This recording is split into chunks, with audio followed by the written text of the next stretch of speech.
Selamat sore teman-teman semua. Materi pertemuan kali ini adalah mengenai penyuluhan kesehatan. Dan sekaligus kita akan mempelajari tentang bagaimana membuat satuan acara penyuluhan. Kita mulai ya. Tujuan pembelajaran untuk pertemuan kali ini, yang pertama, kita bisa memahami mengenai definisi penyuluhan kesehatan. Lalu sasaran penyuluhan kesehatannya itu siapa saja, bagaimana cara penyusunan SAP. SAP adalah satuan ajar penyuluhan ya. Jadi ketika hendak memberikan penyuluhan atau pendidikan kepada siapa saja, kita diharapkan dapat menyusun rencana kegiatannya dalam bentuk SAP. Formatnya seperti apa, kemudian materi penyuluhan seperti apa yang harus kita sampaikan, strategi teknis penyuluhan, metode penyuluhan, sampai media dan alat bantu penyuluhan, serta evaluasi penyuluhan itu sendiri. Sebelum kita lanjutkan, mari kita lihat perbedaan antara pendidikan kesehatan dan penyuluhan kesehatan. Mungkin terlihat secara sekilas sama ya, tetapi keduanya memiliki perbedaan. Pendidikan kesehatan itu suatu proses pembelajaran, sedangkan penyuluhan kesehatannya merupakan kegiatan dari pendidikan kesehatan. Jadi aksinya adalah dalam bentuk penyuluhan kesehatan, sedangkan pendidikan kesehatan itu adalah sesuatu yang lingkupnya lebih besar. Pendidikan kesehatan ini sendiri sifatnya adalah terencana dan dinamis. Artinya menyesuaikan dengan kebutuhan, menyesuaikan juga dengan sasaran yang kita berikan pendidikan kesehatan. Tujuannya adalah untuk meningkatkan pengetahuan dari peserta pendidikan kesehatan, baik dalam ranah pengetahuan, sikap maupun keterampilan. Sama seperti ketika teman-teman melakukan atau belajar atau kuliah di bangku pendidikan, yang menjadi tujuan akhir dari pendidikan yang teman-teman dapatkan adalah teman-teman bisa berubah dalam pengetahuan, sikap maupun skill atau keterampilan. Nah, ketika misalnya seseorang sudah memiliki pengetahuan, bukan nol sama sekali ya, awalnya sudah memiliki pengetahuan dasar, tetap pendidikan kesehatan itu diperlukan agar pengetahuan tersebut bisa bertambah tinggi, seperti itu. Sikap juga seperti itu, karena pengetahuan itu sangat mempengaruhi bagaimana seseorang menilai suatu keadaan.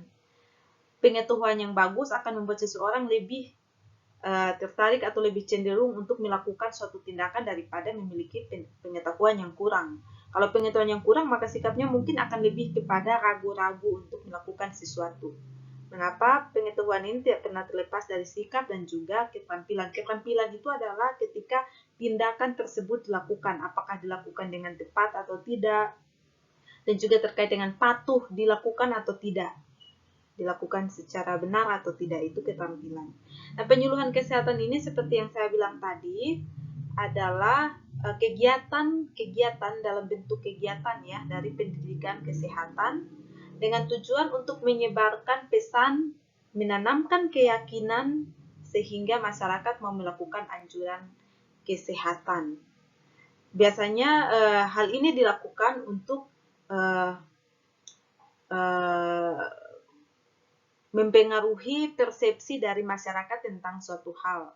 Mungkin awalnya mereka memikirkan konsep misalnya vaksinasi itu sesuatu yang berbahaya, sesuatu yang dampak negatifnya lebih banyak.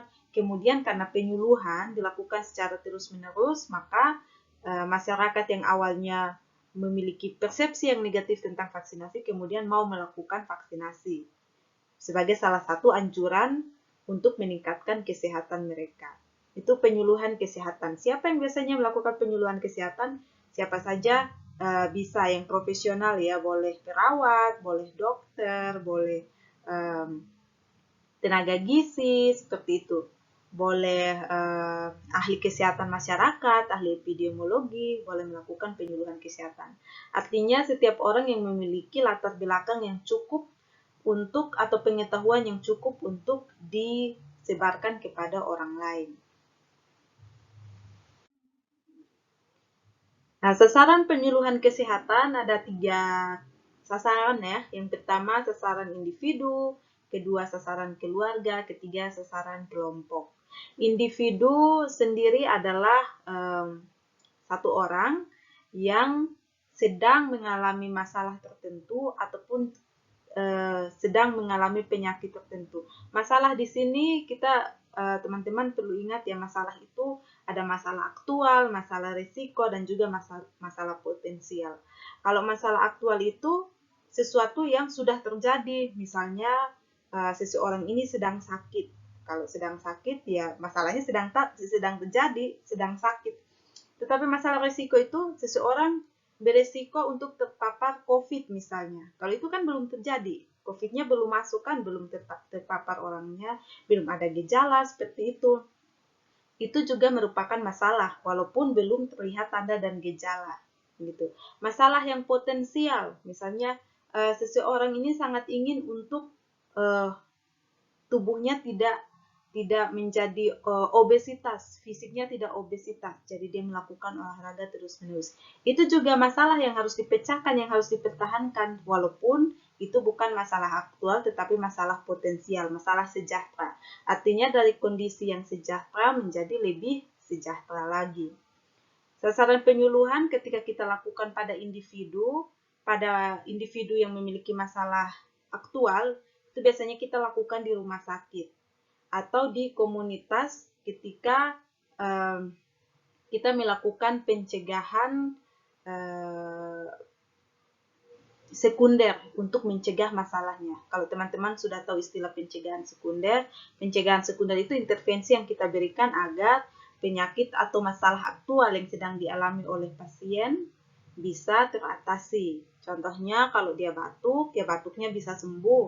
Atau kalau individunya sedang merasakan nyeri, ya nyerinya bisa berkurang. Itu adalah sasaran kepada individu yang mengalami masalah aktual. Di rumah sakit banyak sekali contohnya. Ada yang masuk ke rumah sakit karena misalnya mau melahirkan, ada yang masuk ke rumah sakit karena serangan jantung misalnya, ada yang ke rumah sakit karena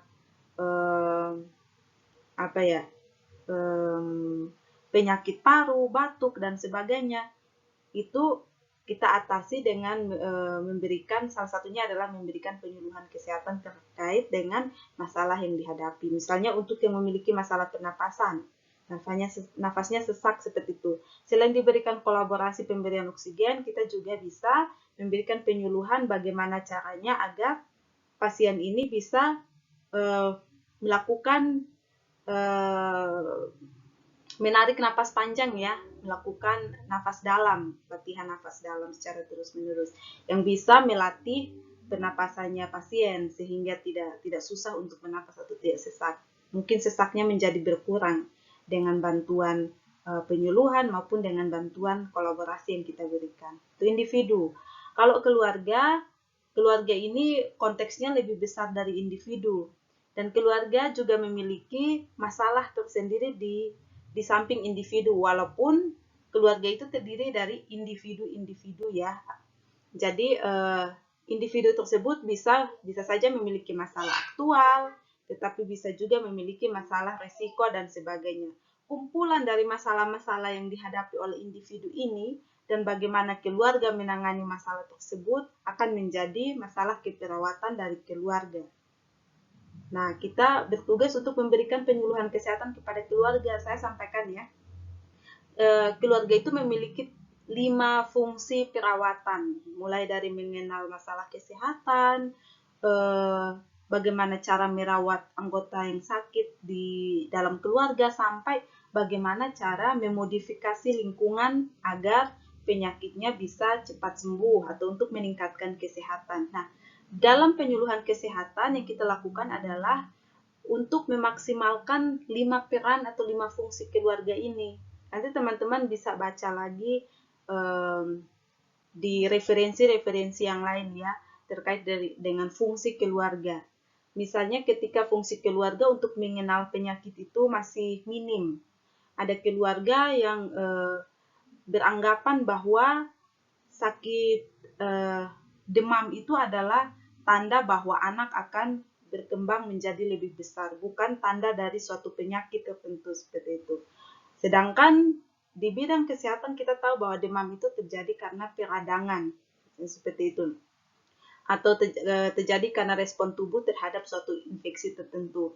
Maka tugas perawat adalah untuk memberikan penyuluhan kepada keluarga itu. Tentunya tujuannya adalah agar keluarga dapat mengenal masalah keperawatan yang sedang dialami atau mungkin akan dialami oleh keluarga tersebut.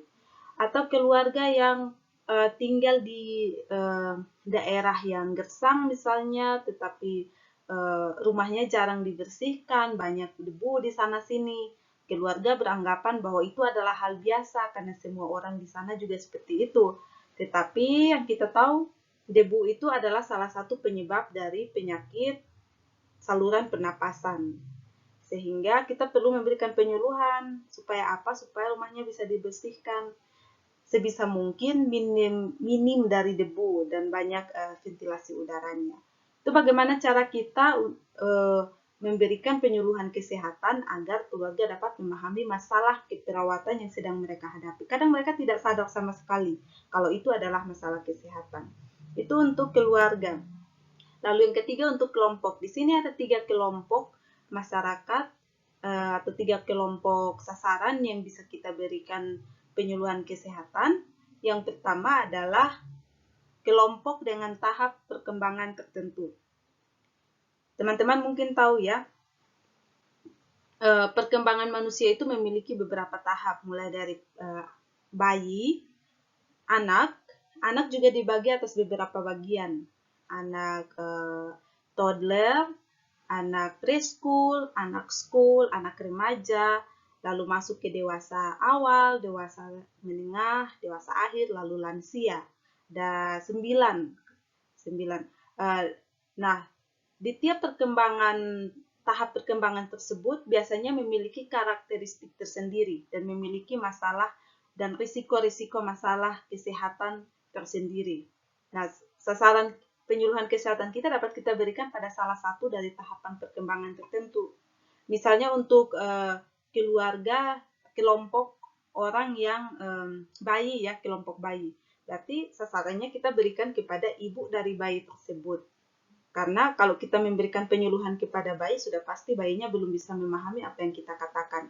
Jadi kita sampaikan kepada ibu atau keluarga yang paling dekat, pengasuh dari bayi tersebut. Apa yang kita sampaikan?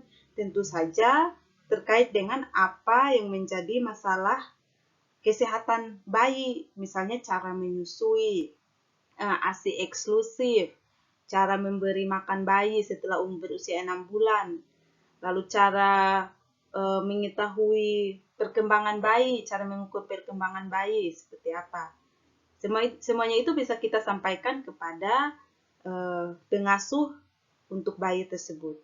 Sedangkan untuk perkembangan misalnya lansia itu kan karakteristiknya adalah terjadi penurunan atau degradasi secara fisiologis ya, mungkin secara mental juga mengalami penurunan. Nah, itu penyuluhannya bisa kita berikan secara langsung kepada lansia, misalnya bagaimana cara untuk mencegah demensia, misalnya lansia ini sudah mulai untuk misalnya melupakan disorientasi tempat, waktu, salah tempat, salah waktu misalnya seperti itu, atau misalnya sudah mulai melupakan hal-hal yang kecil, ingatan jangka panjang dan pendek bisa terganggu seperti itu. Untuk mencegah itu agar tidak menjadi lebih parah, kita bisa memberikan penyuluhan kesehatan, bagaimana caranya supaya bisa meminimalisasi hal tersebut, mungkin dengan membuat catatan-catatan kecil atau seperti apa. Selain kepada lansia, bisa kepada keluarga juga. Jadi kita sesuaikan lagi dengan karakteristik dari setiap kelompok usia. Tentunya apa yang kita lakukan kepada lansia akan berbeda dengan apa yang kita lakukan kepada orang dewasa, karena memiliki ciri dan karakteristik yang berbeda juga. Yang kedua adalah kelompok yang memiliki perilaku merugikan kesehatan. Contohnya adalah kelompok-kelompok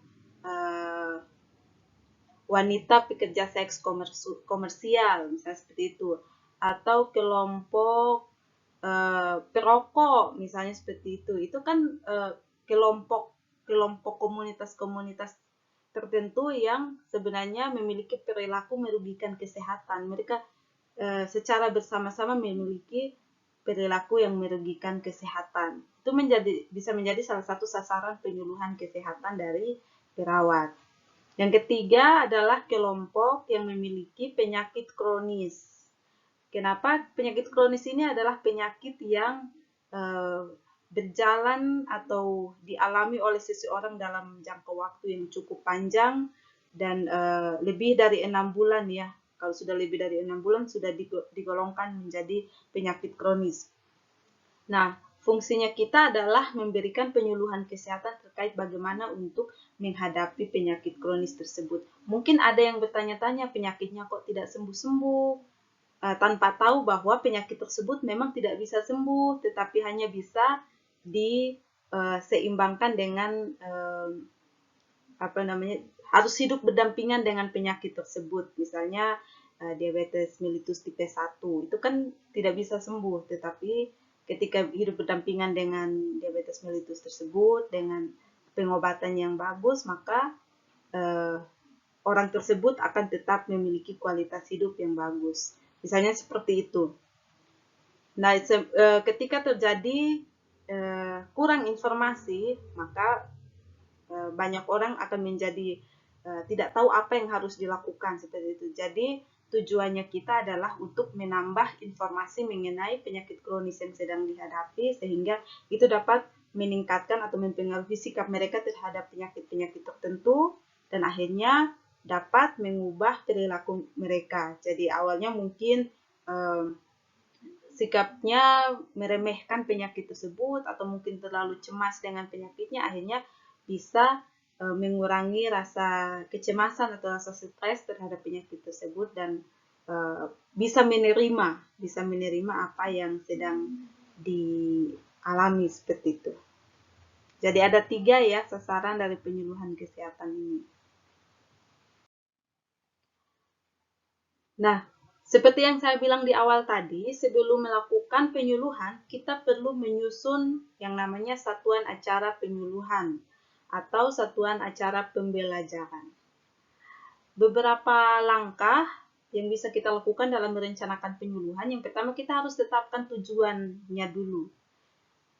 Penyuluhan ini tujuannya untuk apa? Apakah untuk meningkatkan pengetahuan, apakah untuk meningkatkan sikap, ataukah untuk meningkatkan perilaku? Dalam hal ini keterampilan dari sasaran yang kita tuju. Hanya ada 3 aspek ini saja yang perlu kita tingkatkan, dan tidak pernah ada tujuan yang mengurangi ya, selalu meningkatkan. Jadi kalau pengetahuannya sudah sangat bagus, ya bagaimana caranya supaya lebih bagus lagi, itu yang kita lakukan. Atau perilakunya sudah bagus, ya sudah, tinggal ditingkatkan lagi. Bagaimana memotivasi orang-orang tersebut supaya perilakunya menjadi lebih bagus lagi, seperti itu. Karena kenapa kita melakukan penetapan tujuan di bagian awal sebelum merencanakan penyuluhan? Karena itu akan terkait dengan metode dan media pembelajaran yang akan kita gunakan. Ketika kita hanya misalnya berencana untuk meningkatkan pengetahuannya saja, ya metode yang kita gunakan online seperti ini saja sudah cukup sebenarnya menyampaikan pesan, kemudian mereka dengarkan, mereka pahami, sudah pengetahuannya bertambah, bisa kita ukur caranya bagaimana, kita tanya lagi apa yang sudah disampaikan oleh pemateri sejak tadi misalnya. Sudah cukup, tetapi ketika yang kita lakukan adalah untuk mengubah perilaku misalnya. Maka perilaku itu berkaitan dengan keterampilan yang mereka miliki, bagaimana prosedur yang dilakukan sudah tepat atau belum. Kita tidak bisa hanya memberikan teori seperti ini atau konsep seperti ini, tapi kita harus sampai melakukan. Sebagai contoh, ketika kita mengajarkan cara untuk melakukan injeksi insulin misalnya, itu tidak bisa kita sampaikan. Injeksi insulin itu, Bapak Ibu, harus disuntikan dengan sudut misalnya dengan sudut 15 derajat, misalnya seperti itu. Mereka kemudian berpikir-pikir 15 derajat itu yang seperti apa. Kita harus sampai menunjukkan bagaimana cara injeksinya. Harus ditunjukkan, 15 derajat itu kira-kira yang seperti ini, cara masuknya seperti ini, jarumnya menghadap ke atasnya yang seperti ini Bapak Ibu, seperti itu. Jadi tidak sekedar teori yang kita berikan, karena ketika kita hanya memberikan teori maka mereka akan salah menerima apa yang kita maksud, pesan yang kita sampaikan. Sebelum lanjut, jadi metode ini menurut penelitian, menurut suatu referensi yang pernah saya pelajari, ketika kita berikan dan hanya menggunakan indera visual seperti itu lebih kecil. Bukan menggunakan indera visual, menggunakan auditori seperti itu, hanya mendengarkan saja, itu bisa masuk pesan yang kita sampaikan, tetapi presentasinya kecil dibandingkan dengan indera visual ketika kita melihatnya secara langsung. Tetapi lebih bagus lagi kalau dipraktekkan secara langsung. Yang visual tadi itu misalnya melihat gambar, atau misalnya melihat patung anatomis seperti itu. Tetapi lebih bagus lagi kalau dipraktekkan secara langsung. Makanya ada mahasiswa-mahasiswa tertentu yang biasanya disarankan oleh dosennya, sebelum kamu memberikan injeksi ke orang lain, coba kalian saling menginjeksi. Jadi yang satu menginjeksi yang lain, walaupun salah ya, atau satu menginfus yang lain, walaupun salah masuk pembuluh darah. Ya, itu akan menjadi pengalaman bagaimana mereka salah memasukkan ujung spet ke pembuluh darahnya teman-teman, dan itu akan sangat menyakitkan bagi temannya. Sehingga dengan cara tersebut mereka akan lebih termotivasi untuk melakukan yang terbaik. Ketika melakukan praktik lagi, mereka akan berusaha agar pembuluh darah itu tepat, spet itu tepat di pembuluh darah yang dituju seperti itu. Lalu yang kedua adalah kita harus tentukan sasarannya. Sasarannya seperti yang saya sudah sampaikan tadi ya, apakah itu individu, apakah itu keluarga, apakah itu kelompok. Kalau kelompok yang seperti apa? Sesuai dengan tahap tumbuh kembang, kelompok yang memiliki masalah kronis, atau kelompok dengan perilaku yang merugikan kesehatan. Harus kita identifikasi dulu. Nah, ketika kita mengidentifikasi sasaran ini, kita harus pelajari latar belakang dari sasaran yang kita tuju. Biasanya faktor yang berpengaruh terhadap latar belakang ini adalah pendidikan. Ketika kita memberikan penyuluhan kepada orang-orang, misalnya individu atau keluarga atau kelompok tertentu dengan tingkat pendidikan yang menengah ke bawah atau di bawah, itu akan lebih sulit untuk diberikan dengan cara yang mudah. Misalnya dengan cara kuliah seperti ini akan sulit. Lebih mudah untuk diberikan dengan cara melakukannya secara langsung atau diperlihatkan. Mungkin memperlihatkan video seperti itu, atau dilakukan secara langsung di depannya mereka. Itu akan lebih diterima daripada memberikan kuliah seperti ini. Tetapi ketika kita menentukan sasarannya adalah orang-orang dengan tingkat pendidikan menengah ke atas, artinya orang-orang sudah mempunyai dasar dari tingkat pendidikannya saja sudah memiliki dasar yang bagus, maka tidak akan sulit. Nah, yang harus kita perhatikan adalah bagaimana ketika kita memberikan materi dengan kata-kata atau mungkin istilah-istilah yang sulit dipahami. Kalau orangnya berasal dari latar belakang bukan kesehatan, jangan kita berikan istilah-istilah kesehatan yang sulit. Nanti mereka tidak mengerti. Mungkin mereka mengangguk seperti ini, tetapi mengangguknya untuk agar cepat selesai penyuluhannya, bukan karena mereka paham. Jadi sosial ekonomi itu juga sangat mempengaruhi.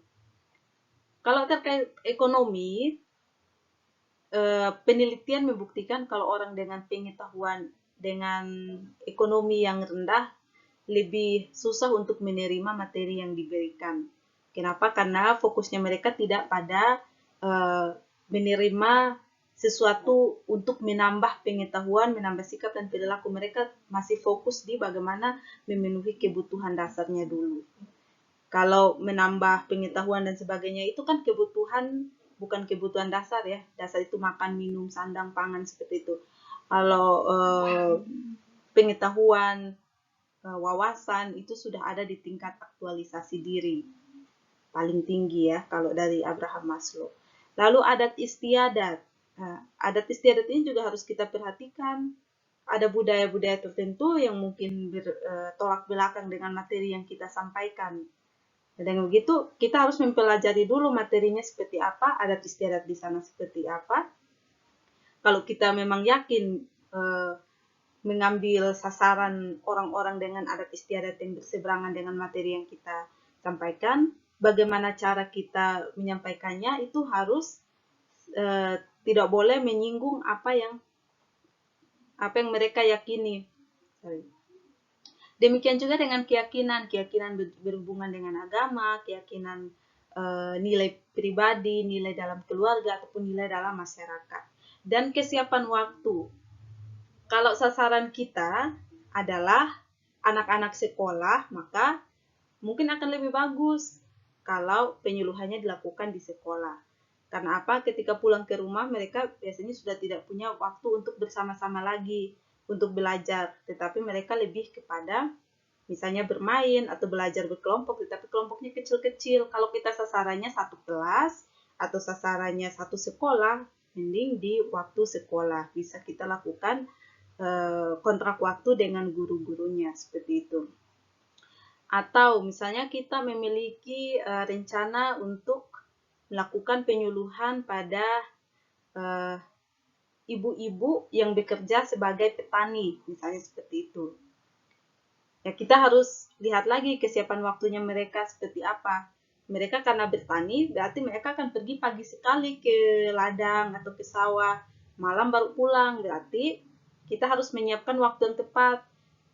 Penyuluhannya tidak bisa dilakukan di jam kerjanya mereka. Kita harus menyesuaikan diri. Kita lakukan penyuluhan ketika mereka sudah pulang.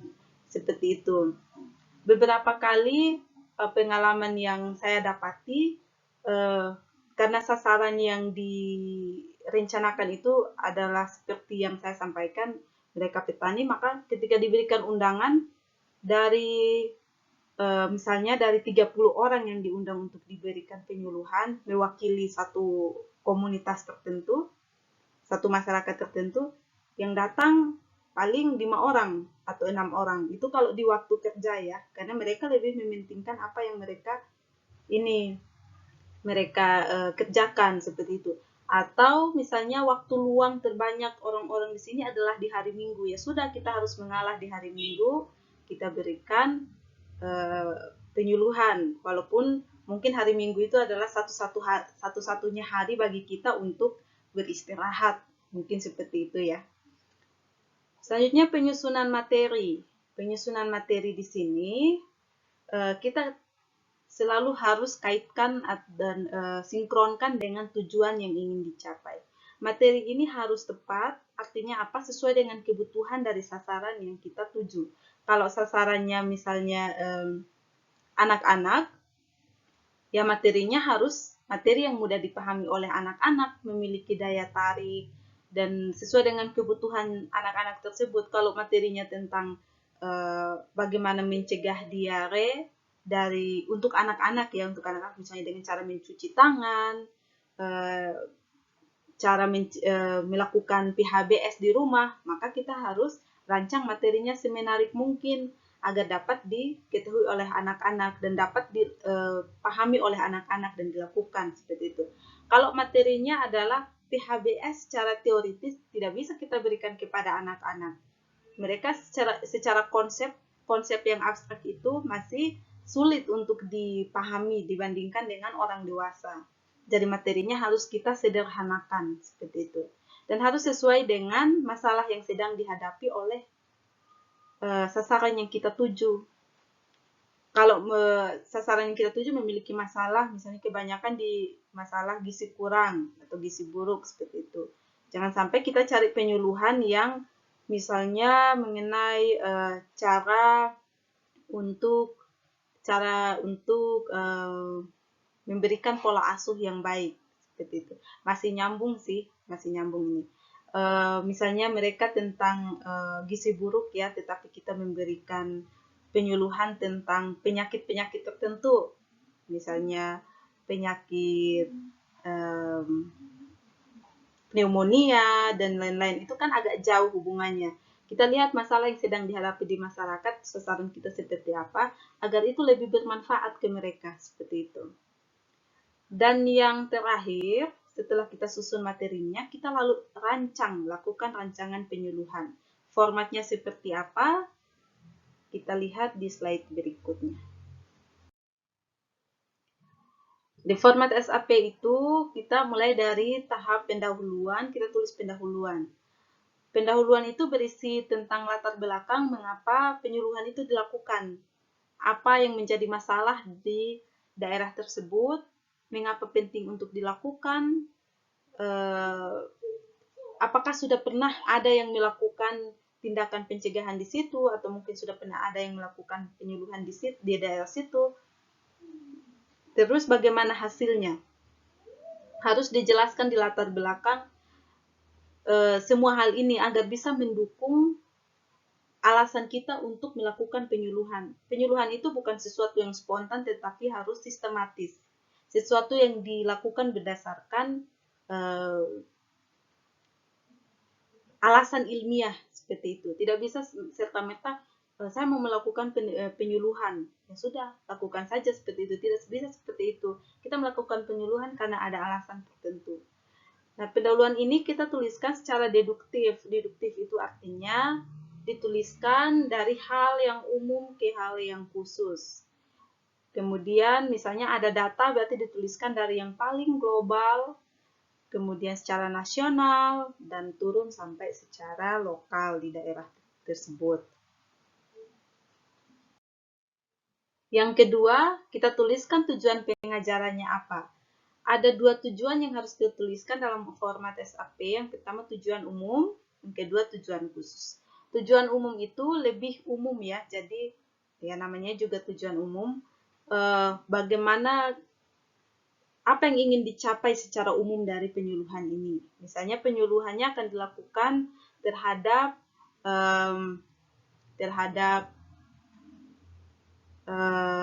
untuk mencegah ya, misalnya penyuluhan untuk pencegahan COVID-19 terhadap siswa-siswi sekolah dasar yang baru melakukan tatap muka, pembelajaran tatap muka, misalnya seperti itu. Nah, tujuan umumnya adalah apa?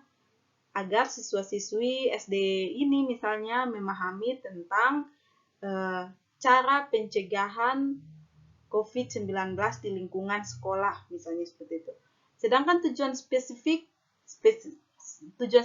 yaitu secara spesifik menyampaikan apa yang akan kita sampaikan, materi apa yang akan kita sampaikan.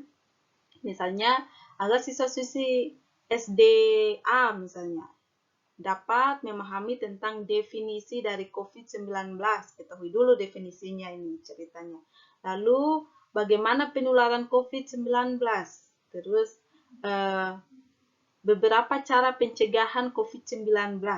Lalu, tujuan yang keempat, mendemonstrasikan salah satu cara pencegahan COVID-19. Misalnya, mendemonstrasikan cara menggunakan masker yang benar, atau mendemonstrasikan cara mencuci tangan yang benar. Nah, itu bisa dilakukan. Semakin banyak tujuan dan semakin spesifik tujuannya, maka semakin rumit dan semakin banyak metode yang diperlukan. Tadi saya bilang kan kalau secara umum saja tujuannya untuk memahami tentang pencegahan, ranahnya adalah ranah pengetahuan, maka kita cukup dengan memberikan penyuluhan dalam bentuk lisan kata-kata. Tetapi ketika kita tujuan khususnya ingin melihat sampai kepada bagaimana cara melakukan pencegahan, tindakan tertentu, misalnya mencuci tangan, maka kita akan lebih khusus lagi, lebih masuk lagi metodenya, lebih rumit lagi metodenya. Metodenya harus sampai didemonstrasikan. Kita tidak bisa langsung meminta mereka coba demonstrasikan. Kita harus demonstrasikan dulu, baru mereka kita minta untuk mempraktikannya, seperti itu. Yang ketiga adalah menuliskan rancangan pengajaran. Berisi topik, sasaran, waktu, tempat penyuluhan, penyuluh. Penyuluhnya siapa ya, harus jelas namanya siapa, apakah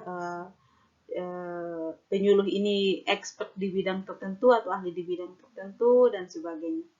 Lalu metode pengajarannya seperti apa? Apakah nanti kita lihat di slide selanjutnya. Apakah dilakukan secara langsung, secara tidak langsung, apakah dilakukan satu arah, dua arah, dan sebagainya. Lalu alat bantu yang digunakan apa? Itu juga harus dituliskan sampai strategi pelaksanaannya. Jadi strategi itu adalah secara teknis apa yang akan dilaksanakan. Kita sudah berandai-andai selayaknya seolah-olah kita melakukan penyuluhan tersebut. Itu semua harus ada di SOP. Selanjutnya adalah menyiapkan materi penyuluhan. Materi penyuluhan sudah saya sampaikan di slide-slide sebelumnya bahwa materi penyuluhan itu menggunakan bahasa yang mudah dipahami, dan sebelumnya itu agar materinya itu mudah dipahami, kita harus melakukan observasi terlebih dahulu kepada sasaran. Yang ikut dalam pertemuan kali ini apakah lebih banyak bapak-bapak, lebih banyak anak-anak, lebih banyak lansia mungkin? Kita harus observasi dulu. Kalau penyuluhannya dilakukan misalnya ke suatu komunitas misalnya dusun A secara umum, sebuah dusun yang terdiri atas beberapa RT atau beberapa RW seperti itu, yang datang tidak mungkin hanya bapak-bapak saja atau ibu-ibu saja, mungkin ada anak-anak, ada pemuda-pemudi seperti itu, ada perangkat desa dan sebagainya. Kita lihat yang paling banyak di sini apa, kita pelajari dulu siapa-siapa saja yang datang. Dengan begitu kita bisa menyesuaikan cara menyampaikan penyuluhan kepada mereka. Jangan sampai kita menyamaratakan semuanya itu. Jadi kita ambil jalan tengahnya. Kalau yang datang cukup beragam, ya sudah kita ambil saja jalan tengahnya yang mudah dipahami oleh semua orang. Tetapi kalau kebanyakan, misalnya kebanyakan adalah ibu-ibu seperti itu, contoh yang kita berikan juga sebaiknya lebih banyak tertuju pada ibu-ibu, karena memang kebanyakan yang datang adalah ibu-ibu seperti itu. Walaupun beberapa bagian kita selipkan juga misalnya untuk jenis kelamin lain yang datang. Lalu minimal terdiri dari pengertian, penyebab, dan penanganan secara keperawatan. Ini untuk menyelesaikan masalah kesehatan ya. Minimal ada pengertiannya, ada penyebabnya, dan penanganan secara keperawatan. Seperti yang saya sampaikan di slide sebelumnya ketika misalnya kita melakukan penyuluhan tentang COVID-19 pada siswa-siswi SD, sekolah dasar misalnya seperti itu. Ini dia metode penyuluhan. Secara umum ada dua metode ya. Kita bisa melakukan salah satu dari kedua metode ini. Metode didaktif adalah metode tradisional karena dilakukan hanya satu arah. Artinya saya memberikan materi tanpa mendapatkan respon dari teman-teman. Metode didaktif ini dilakukan ketika misalnya contohnya adalah seperti yang saya lakukan sekarang. Saya tidak tahu responnya teman-teman seperti apa, karena tidak ada kesempatan kepada teman-teman untuk memberikan feedback secara langsung. Kecuali nanti saat sesi diskusi. Kalau sesi diskusi akan ada diskusi dua arah seperti itu. Kalau metode Sokratik ya, bukan Sokratik, tapi Sokratik, ini adalah penyuluhan yang dilakukan secara dua arah. Artinya ada secara interaktif dilakukan. Jadi peserta penyuluhan juga berpartisipasi secara aktif. Mungkin di tengah-tengah penyampaian materi, peserta akan ditanyakan bagaimana tanggapannya, atau mungkin peserta yang kurang paham bisa langsung bertanya kepada pembicara apa yang misalnya melakukan konfirmasi, klarifikasi, atau menanyakan sesuatu hal. Itu adalah metode Sokratik. Nah, disarankan untuk kita sebagai perawat, kita melakukan metode penyuluhan dengan metode kedua ini, metode Sokratik. Metode Sokratik ini kita bisa membuat penyuluhannya tidak cepat membosankan seperti itu, tidak cepat membosankan dan bisa diikuti dengan dinamis seperti itu. Kita bisa mengetahui banyak hal kalau menggunakan metode Sokratik. Kalau metode didaktif, ya paling kita akan mengetahui hasilnya ketika kita minta evaluasi dari mereka, tetapi kita tidak tahu responnya mereka seperti apa, kecuali dari penampakannya. dari observasi yang kita lakukan kepada mereka.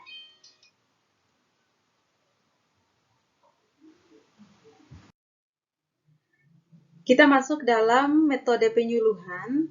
Metode penyuluhan adalah bagaimana cara kita melakukan penyuluhan kesehatan kepada sasaran yang kita tuju. Bagaimana caranya? Apakah dilakukan dengan cara berdiskusi, dilakukan dengan cara memberikan ceramah, dan lain sebagainya. Tentunya dalam melakukan pemilihan metode yang tepat, kita harus sesuaikan dengan sasaran yang kita tuju ya. Sudah saya sampaikan dari awal. Nah, ada beberapa metode yang dapat kita gunakan. Sebenarnya banyak, saya hanya menuliskan beberapa saja. Saya akan memberikan rangkuman dari beberapa metode penyuluhan yang bisa kita gunakan dalam bentuk PDF kepada teman-teman untuk dibaca sendiri ya. Yang pertama adalah teknik kasus. Teknik kasus ini ketika kita memberikan penyuluhan dengan cara memberikan kasus sesuai dengan masalah yang sedang dihadapi oleh sasaran kita. Kemudian kasus itu akan coba untuk dianalisa oleh sasaran peserta dari penyuluhan. Kemudian mereka akan berdiskusi secara bersama-sama bagaimana cara untuk mengatasinya. Jadi ada 3 tahap di sini. Pertama kita laporkan dulu kasusnya, ada case report. Lalu kita menganalisa kasusnya bersama-sama dengan peserta ya, bukan kita yang menganalisa sendiri. Nanti kita karena bukan kita yang membutuhkan sebenarnya penyuluhan itu untuk mengatasi masalah kita, tetapi pesertanya yang membutuhkan penyuluhan untuk mengatasi masalah mereka. Mereka analisa kasus itu, apa yang menjadi kekurangan, apa yang perlu diatasi, lalu apakah bisa diatasi atau tidak. Lalu mereka berdiskusi bagaimana cara mengatasinya. Seperti itu.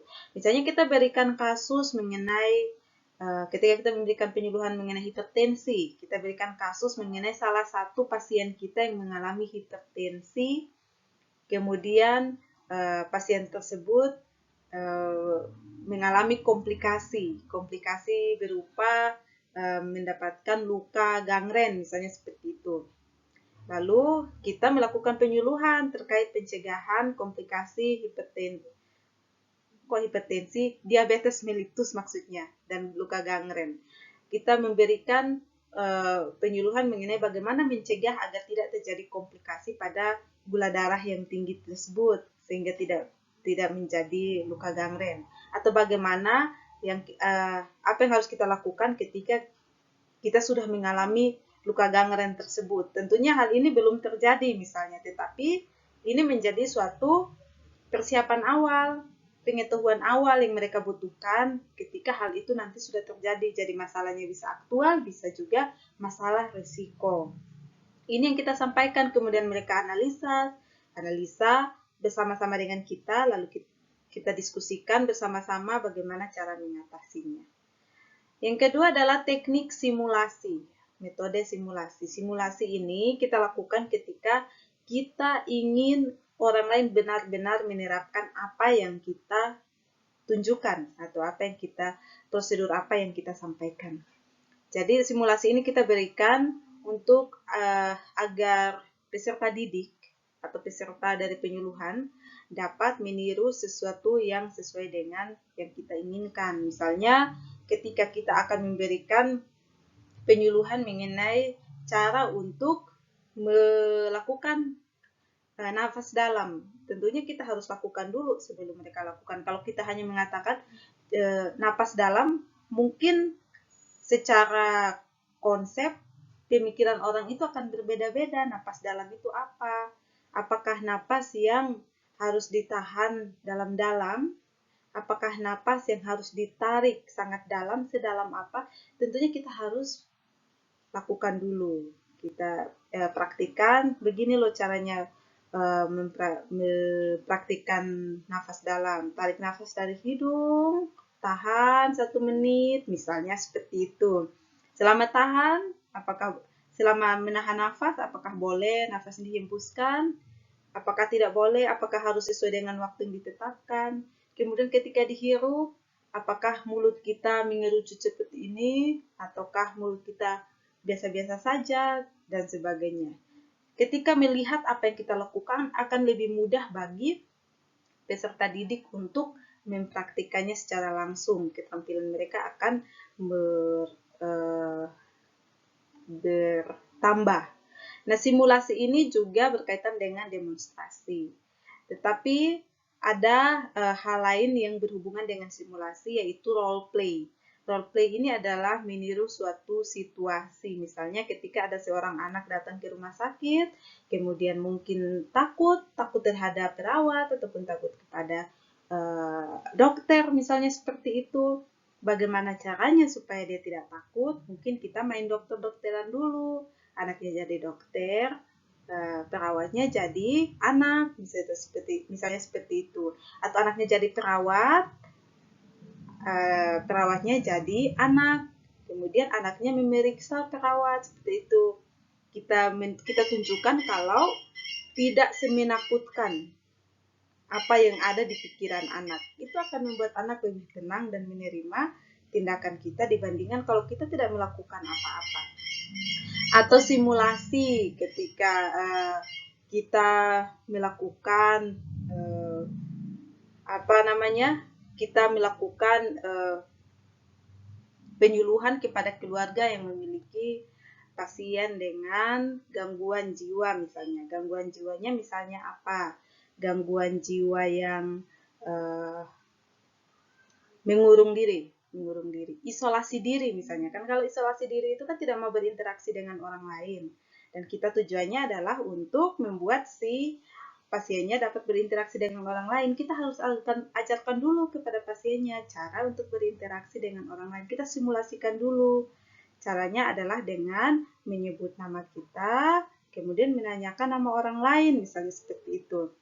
Atau caranya adalah berkenalan dengan satu orang dulu, dengan cara yang tadi, kemudian keesokan harinya berkenalan dengan 2 atau 3 orang, misalnya itu lebih dari 1 orang. Itu simulasi, jadi kita lakukan dan dilihat langsung oleh si peserta penyuluhan. Yang ketiga adalah diskusi. Diskusi ini bisa dilakukan secara berkelompok, dalam kelompok kecil maupun dalam kelompok yang lebih besar. Dalam berkelompok yang lebih kecil, misalnya kalau kita menggunakan bola salju, kita membagi satu kelompok dalam satu ruangan, misalnya ada 10 orang, kita bagi dalam 5 kelompok, berdua-berdua nih, jadi 5 kelompok. Lalu 5 kelompok itu membahas suatu topik, misalnya topik yang kita bahas adalah bagaimana mengajar dengan menarik, misalnya seperti itu. Lalu setelah waktu yang ditentukan, misalnya 5 menit berdiskusi, 2 orang, satu kelompok dipasangkan dengan kelompok yang lain. Misalnya jadinya tinggal 2 kelompok, karena 3 kelompok jadi 1, 2-nya jadi 1 kan, tinggal 2 kelompok. Tidak bisa dibagi ya, kalau ganjil seperti ini. Disatukan, kemudian mereka berdiskusi di kelompok yang lebih besar. Nah, hasil diskusi itu kemudian disatukan dalam satu kelompok, satu kelas besar gitu. Jadi itu yang dijadikan sebagai hasil dari diskusi mereka. Kalau curah pendapat, ini adalah brainstorming. Mungkin teman-teman sering mengalami hal ini ketika di kelas, atau mungkin membahas suatu hal dan fasilitatornya menanyakan terlebih dahulu apa yang teman-teman ketahui tentang hal tersebut. Tentunya banyak sekali pemikiran orang, persepsinya orang mengenai satu hal tersebut. Tetapi dari keberagaman persepsi tersebut, hasil dari curah pendapat ini adalah didapatkannya kesimpulan atas apa yang didiskusikan. Misalnya kita curah pendapat mengenai COVID-19. Saya bertanya, apa yang teman-teman pikirkan ketika mendengarkan kata COVID-19? Pasti banyak ya, ada yang bilang, mungkin ada yang mengatakan COVID-19 itu penyakit berbahaya. Mungkin ada yang bilang COVID-19 itu terkait dengan virus. Ada yang bilang COVID-19 itu terkait dengan penyakit saluran pernapasan. Sudah ada 3 pendapat loh yang sebenarnya saling berhubungan tetapi diungkapkan oleh orang yang berbeda-beda. Makanya disebut curah pendapat.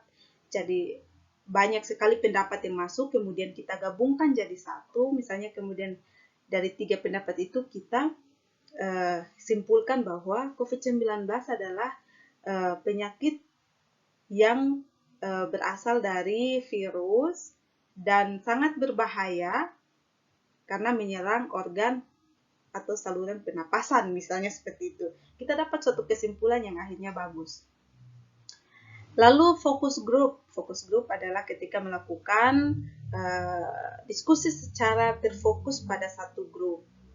Nah, peserta dari fokus group ini adalah orang-orang dari yang mewakili berbagai aspek. Misalnya ketika kita melakukan fokus group di kampus, misalnya di fakultas lah yang paling kecil. Ketika melakukan fokus group di fakultas, maka yang akan menjadi peserta adalah orang-orang yang mewakili, satu orang mewakili badan senat mahasiswa, satu orang mewakili badan perwakilan mahasiswa, yang satu mewakili dosen, yang satu mewakili mahasiswa misalnya angkatan 2000 berapa?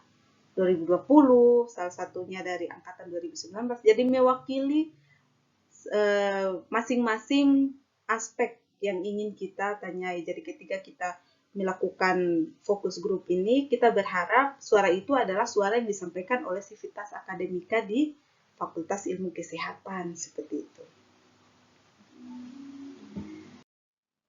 Selanjutnya ada demonstrasi. Demonstrasi ini berkaitan dengan simulasi tadi. Bedanya, demonstrasi itu adalah terkait dengan satu tindakan, prosedur tertentu, sedangkan simulasi itu terkait dengan keadaan tertentu atau situasi tertentu.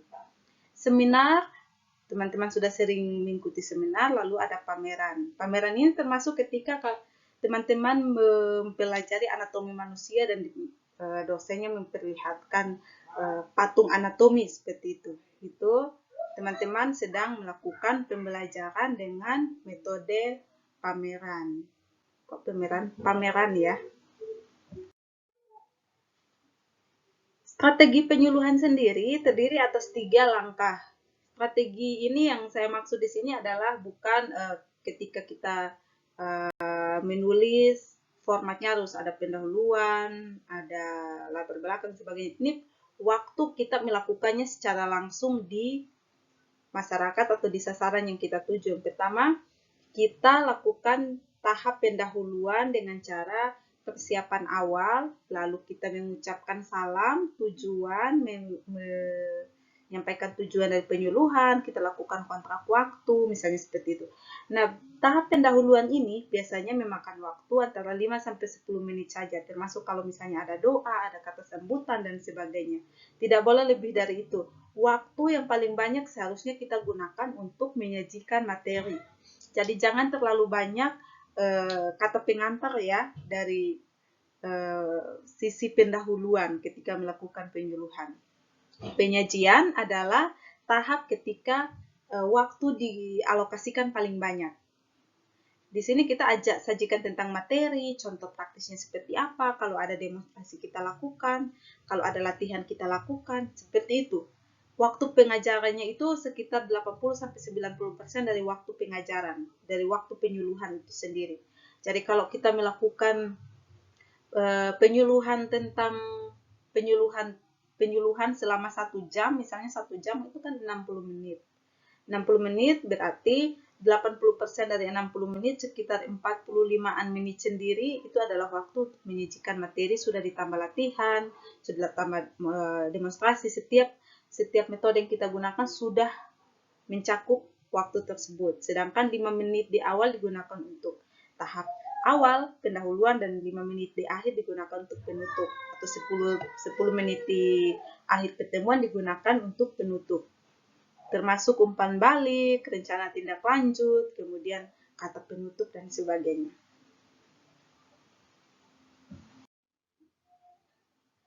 Nah, kita masuk kepada media dan alat peraga. Jadi ada perbedaan antara media dan alat peraga ya. Kalau media adalah segala bentuk dan saluran untuk menyampaikan materi atau menyampaikan pesan kepada komunikan atau sasaran kita, maka alat peraga adalah objek atau alat yang kita gunakan untuk membantu si komunikan memahami materi kita. Jadi media pembelajaran itu ada media pembelajaran elektronik, media cetak, media elektronik, media online, seperti itu. Contohnya seperti itu. Tetapi alat peraga adalah alat yang kita gunakan, misalnya handphone, misalnya laptop, atau misalnya PPT, atau LCD, proyektor, seperti itu agar peserta dapat memahami apa yang kita sampaikan, seperti itu. Nah, selanjutnya yang terakhir adalah evaluasi. Bagaimana cara mengevaluasi penyuluhan? Evaluasi itu adalah alat ukur dari hasil belajar. Jadi ketika kita memberikan penyuluhan, kita berharap ada perubahan kan? Perubahan dari pengetahuan, sikap, maupun tindakan dari peserta didik. Untuk mengetahui mereka berubah atau tidak, tentunya kita harus evaluasi. Untuk mengevaluasi, kita perlu untuk menyusun yang namanya alat ukur. Alat ukur itu bisa berbentuk pertanyaan, bisa berbentuk perintah, seperti itu untuk melakukan sesuatu. Nah, untuk mengukur hasil belajar dari domain kognitif atau dari aspek kognitif, artinya aspek yang berhubungan dengan pengetahuan, kita bisa melakukan tes secara objektif. Artinya kita memberikan pertanyaan yang ada kunci jawabannya dan kalau dijawab itu sama. Misalnya kita bertanya, berapa suhu normal untuk manusia, misalnya seperti itu. Atau berapa suhu dari manusia untuk dikatakan mengalami demam atau hipertermi, seperti itu. Itu pasti jawabannya sama, tidak akan ada yang berbeda. Kalau jawabannya berbeda sendiri, berarti hasil belajarnya tidak sesuai dengan yang kita harapkan. Atau berapa tekanan darah yang normal. Itu kan sesuatu yang objektif. Siapa saja yang menjawab pasti sama jawabannya. Tidak mungkin saya menjawab tekanan darah yang normal itu adalah 80/70, misalnya seperti itu. Dan saya bilang, soalnya saya biasanya begitu. Itu kan sangat subjektif. Sedangkan yang objektif itu adalah 100/70 sampai 120/90, misalnya seperti itu. Nah, untuk hal-hal yang bersifat psikomotor atau menguji keterampilan, kita butuh alat ukur yang bersifat instruksional atau perintah. Coba cuci tangan 5 langkah, atau misalnya coba cuci tangan 6 langkah. Coba cuci tangan yang benar sesuai dengan anjuran WHO. Terus mereka cuci tangan seperti itu. Jadi kita berikan perintah untuk melakukan sesuatu. Nah, cara pelaksanaan evaluasi ini sendiri dapat berbentuk lisan, tes lisan. Sudah Bapak Ibu, setelah kita mengikuti penyuluhan hari ini, apakah ada yang bisa mengulangi apa pengertian dari hipertensi? Misalnya seperti itu. Kemudian ada yang angkat tangan. Oke, Bapak A misalnya. Apa itu hipertensi? Hipertensi adalah keadaan kalau tekanan darahnya di atas 140. Oh, bagus. Misalnya seperti itu. Setidaknya sudah ada sedikit yang betul. Kemudian kita tanyakan lagi, ada yang mau menambahkan? Misalnya seperti itu. Itu adalah evaluasi berbentuk lisan. Kalau tulisan, kita berikan soal dalam bentuk tulisan, sama seperti ketika teman-teman mengikuti tes. Kebanyakan tes yang diberikan oleh dosen itu dalam bentuk tulisan. Tes lisan itu biasanya jarang ya, mungkin ya, kecuali responsi kali ya, untuk responsi tentang praktikum, itu biasanya dilakukan secara lisan. Dan demonstrasi untuk domain psikomotor. Seperti itu evaluasi, dan